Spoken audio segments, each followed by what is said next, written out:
Football is back, boys and girls, and it's not back better than the Premier League, as of course English top flight returns this coming weekend. Will the champions Liverpool get off to the best possible start, or will they get off to a whopper? We're going to take a look at that and much more next.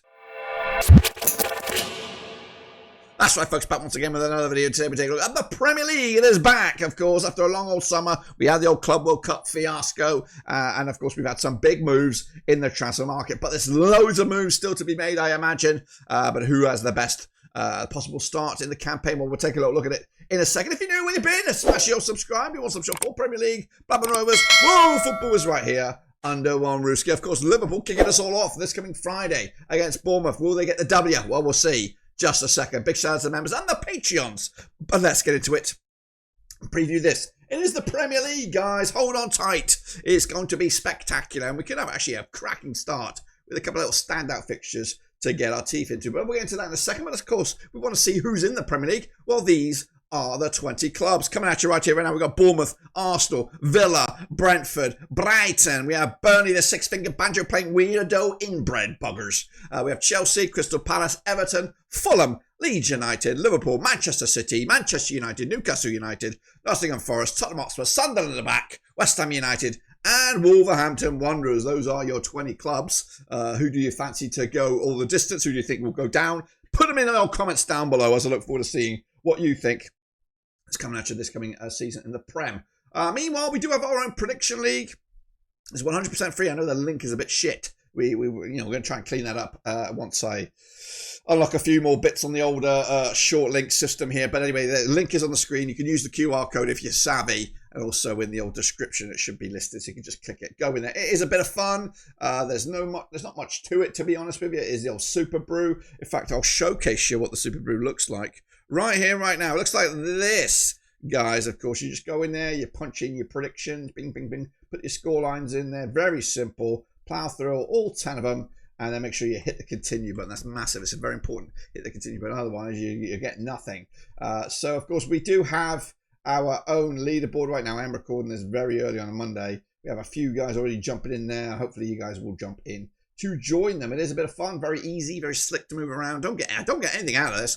Just competition in the prediction stakes. So make sure you check that out, of course. And if you want to see the link one more time, here it is on the screen. Again, it should be in the description down below. But we are jumping in with, of course, 10 matches to get our teeth into. And these are those. And like I said at the top of the show, we do get it off on Friday, August the 15th. We're the champions. That's right. Maybe a walk of honour or whatever it is. Give them a run out there. Bournemouth. Anyway, so Liverpool coming at you with Arnie Slot still at the helm. Bournemouth with Andy Areola, who's had his team stripped to the bare bones, especially the defensive ranks of it. In fact, one of the players has made the switch to Liverpool. That's right. Kirkes will be at the left back, you would imagine. Anyway, they've played 20 times since 2014, these two clubs. 17 wins Liverpool, just 2 wins for Bournemouth. There's been one draw between the two sides. The last time they played at Anfield, it was a 3-0 win for Liverpool, who did the double over Bournemouth last season with back-to-back clean sheets. In fact, Liverpool got 3 matches against Bournemouth without conceding a goal, scoring 9 goals in the last 3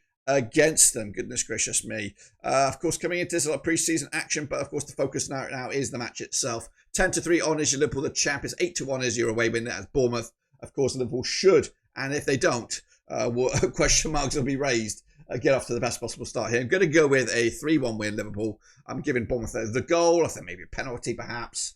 But ultimately, Liverpool should flex their muscles early door, despite their Charity Shield, Community Shield disaster class in the old penalty shootout ranks this past weekend. Meanwhile, we're going to Villa Park. Early kickoff on Saturday, 16th of August. That's right, as Aston Villa take on Newcastle. What a game at Villa Park, of course, to get the season up and running for Aston Villa. Played 59 times these two clubs since 1993. 13 wins Villa, 28 wins for the Geordies. There's been 18 draws. Unai Emery's boys coming into this, having beaten Newcastle last time they played at this venue back in April 2025. Eddie Howe, though, on the flip side, of course, got the result when these two sides played at St James's Park back on Boxing Day 2024. But over the years, or at least over the past handful of professional competitive occasions, Newcastle have a 3-1 upper hand at the moment. But most recently, or if you want to go with time-wise, Villa did win the last game. And they come into this favoured 5-4 for the victory, 2-1 is your Newcastle, 5-2 is the draw. Of course, the Newcastle United fan base been put through the ringer. Will Isak stay? Will he go? If he does go, what happens? Of course, Newcastle have been mugged off left, right and centre throughout the transfer window. And yeah, Isak currently, as of right now, is a Newcastle United player. Probably, if he is still a player, I don't think he plays in this game because of the uncertainty and maybe the head loss of him at the moment. Anyway, regardless, going to go with the Aston Villa 2-1 win in the backyard. It's an intimidating place to go. And of course, I think Newcastle, with a lot of crap going on behind the scenes, will suffer for that match. Meanwhile, we'll go to the American Express Community Stadium as Brighton take on Fulham in their opening match, of course. And that is what time of kickoff is that? That's regular 3 o'clock kickoff. I do believe, yes, it is. Of course, Fabian Husler's boys coming in, it's looking pretty good right now, especially with a great pre-season. Fulham, with Marco Silva still at the helm, of course, was linked with a move to Saudi Arabia, was linked maybe even with Spurs potentially. But anyway, they played 19 times, these two clubs, since 2007. 6 wins Brighton, 9 wins Fulham. There's been 4 draws between the two sides. The last time they played at the Amex, it was a 2-1 win for Brighton back in March 2025. Prior to that, though, Fulham had won. Fulham were unbeaten against Brighton over at least the last 5. So Brighton maybe a flash in the pan result there against Fulham potentially, but the bookies are going to find this one difficult. 10-9 on actually for Brighton. 31-10 is your Fulham. 12-5 is the draw. It's one of them, you know. It's one of them. Could go either way, but I do think Brighton at home will just about have enough. I'm going to go with a 2-0 win for them over Fulham to get their self off to a best possible start. And then we see the return of Sunderland. That's right, also a 3 o'clock kickoff coming at you at the Stadium of Light. Reggie Labrie gets his boys up for this one up against Graham Potter under West Ham. They played 35 times since 1996. 9 wins for the Mackhams, 16 wins for the Hammers. There has been 10 draws between the two sides. The last time they played at this venue was way back in April 2017. Sunderland and West Ham duked out to a 2-2 draw. West Ham, though, are unbeaten against Sunderland over the last 6. But I can use 3 wins and 3 draws. But the last 3 at Stadium of Light have ended up all square. Could this be a 4-peat? We'll see about that. The bookies, though, 11-5 is your Sunderland, 5-4 is your West Ham.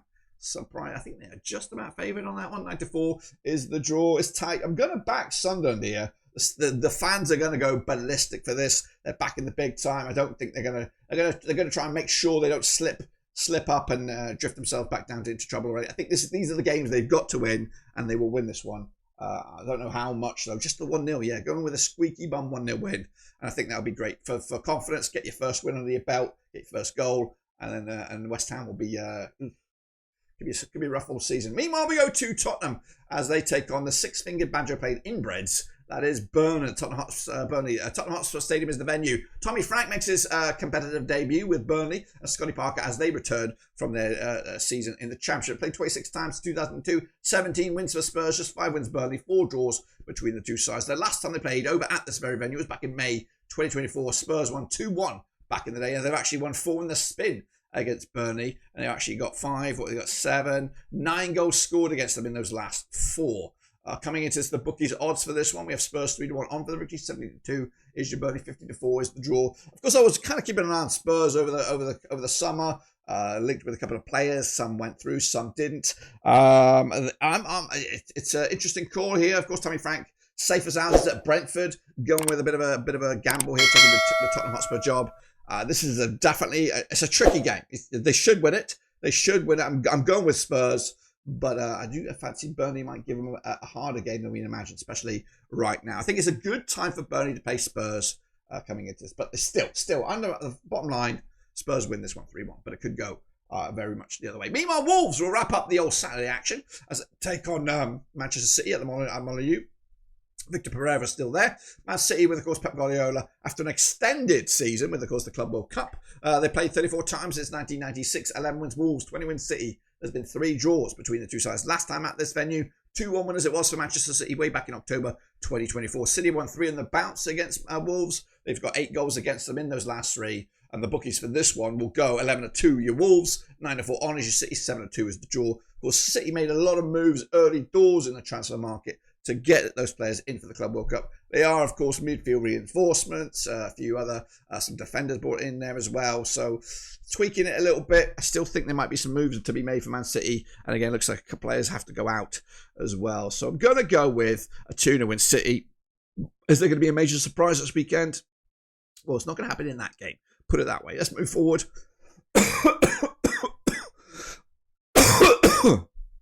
Let's switch gears and go to Sunday then, shall we? As Nottingham Forest take on Brentford, coming at you at the City Ground. That's right, Forest under Nuno Espirito Santo up against Brentford under Keith Andrews making his Premier League bow there. Of course, bit of a gamble this one for Brentford, opted for Keith Andrews, the set-piece coach. Coming in here at the Realms, played 25 times, these two clubs, since 2005. 8 wins Forest, 12 wins Brentford. There's been 5 draws between the two sides. Last time they played at City Ground, it was a 2-0 win for Brentford back in May 2025.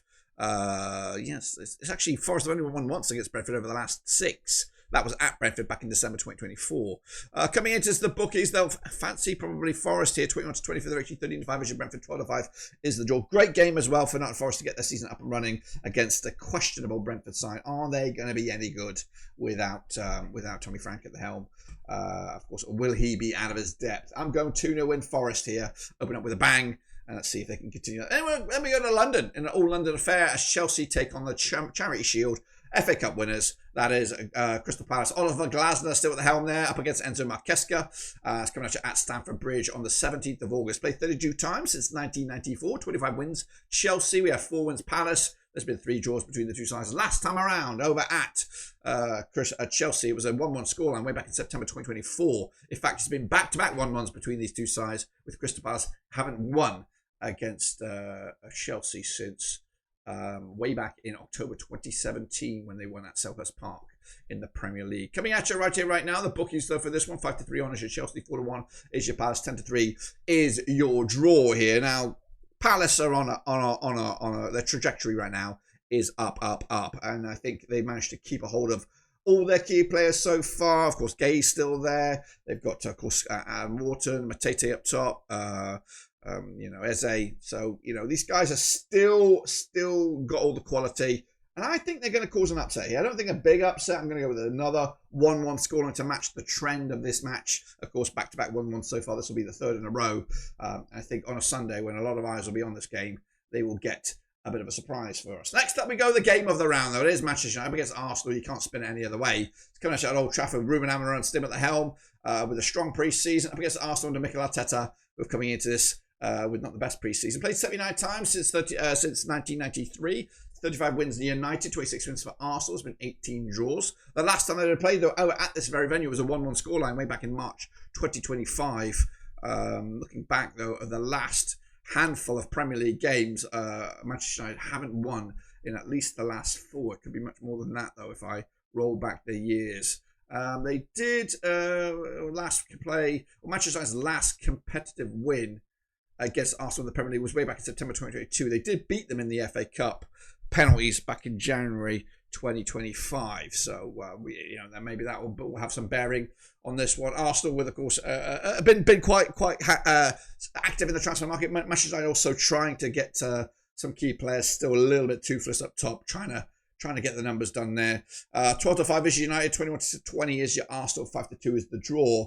Got to go with a 2-1 win for Arsenal here. I think they're more prepared. They've got a lot of more familiar of the players remain from last season. I think it's pretty much a well-oiled machine, Arsenal. Manchester United still trying to figure it all out under Amorim and of course some of these new boys. So no surprise there. Man United opening up with a defeat. And then finally we go to Monday night. It's Leeds up against Everton at Ellen Road. Daniel Farke returns with Leeds United. Of course, sticky sort of back end of the campaign with a lot of rumours about him making way, but they stick with him. Up against Everton and David Moyes. They played 30 times since 1993. 9 wins apiece, 12 draws between the two sides. The last time they played at Ellen Road, it was a 1-1 draw way back in August 2022. In fact, been back-to-back draws between these two sides at this very venue. But Leeds have yet to beat Everton, stretching back in the last 5 years. I think the last victory was back in November 2020. It was at Goodison Park, also in the Premier League. The bookies, though, for this one, 29-20 is your Leeds, 7-4 is your Everton, 12-5 is the draw. Everton a bit slow out the gate in regards to transfer market, transfer moves. Leeds, I don't really know too much of what's been going on with them over the summer. So I'm going to go with a 1-1 scoreline. Yeah, on a Monday night, all eyes on this one. Leeds will not want to lose their first game back in the Premier League. And I think Everton will grind it out, unfortunately. It's going to be a bit of one of them stagnant 1-1 games, not much in it. But anyway, that's my take. And if I'm right, this is what the table will look like. It'll look like this: Liverpool top of the pops, Spurs in second, Man City are in third, and then Brighton in fourth. Going down, Brentford, Wolves, and Fulham. But it, of course, doesn't really mean absolutely anything at the moment, Just a reminder one more time, we do have our prediction league. It's 100% free. And hopefully I'll see you next week, top of the league prediction league. We'll bring you bang up to date with all that and much more. Of course, it's back. Premier League is back. I am back. You are back. Until then, I'm done.